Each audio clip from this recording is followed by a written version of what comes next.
The serpent was the most crafty of all the wild animals the Lord God had made.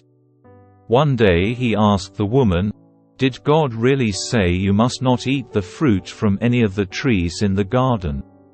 "Of course, we may eat fruit from the trees in the garden," the woman replied.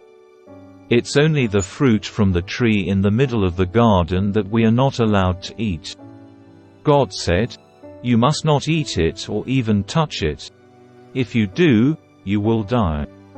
"You won't die," the serpent replied to the woman.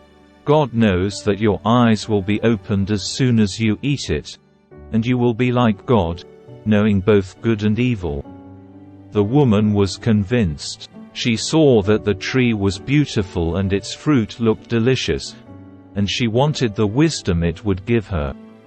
So she took some of the fruit and ate it. Then she gave some to her husband, who was with her, and he ate it too.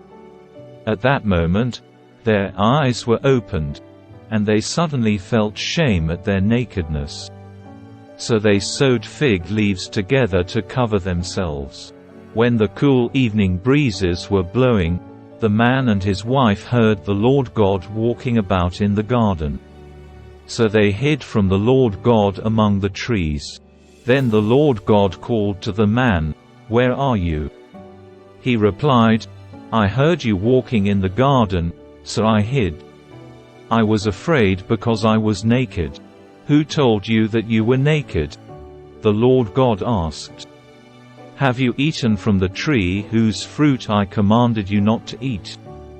The man replied, "It was the woman you gave me who gave me the fruit, and I ate it." Then the Lord God asked the woman, "What have you done?"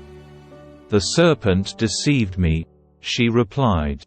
"That's why I ate it." Then the Lord God said to the serpent, "Because you have done this, you are cursed more than all animals, domestic and wild. You will crawl on your belly, groveling in the dust as long as you live. And I will cause hostility between you and the woman, and between your offspring and her offspring. He will strike your head, and you will strike his heel." Then he said to the woman, "I will sharpen the pain of your pregnancy, and in pain, you will give birth. And you will desire to control your husband, but he will rule over you." And to the man he said, "Since you listened to your wife and ate from the tree whose fruit I commanded you not to eat, the ground is cursed because of you.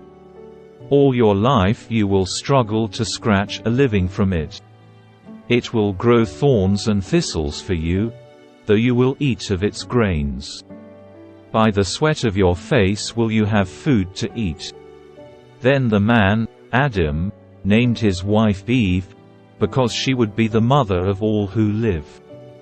And the Lord God made clothing from animal skins for Adam and his wife. Then the Lord God said, "Look, the human beings have become like us, knowing both good and evil. What if they reach out, take fruit from the tree of life, and eat it? Then they will live forever." So the Lord God banished them from the Garden of Eden, and he sent Adam out to cultivate the ground from which he had been made. After sending him out, the Lord God stationed mighty cherubim to the east of the Garden of Eden. And he placed a flaming sword that flashed back and forth to guard the way to the tree of life.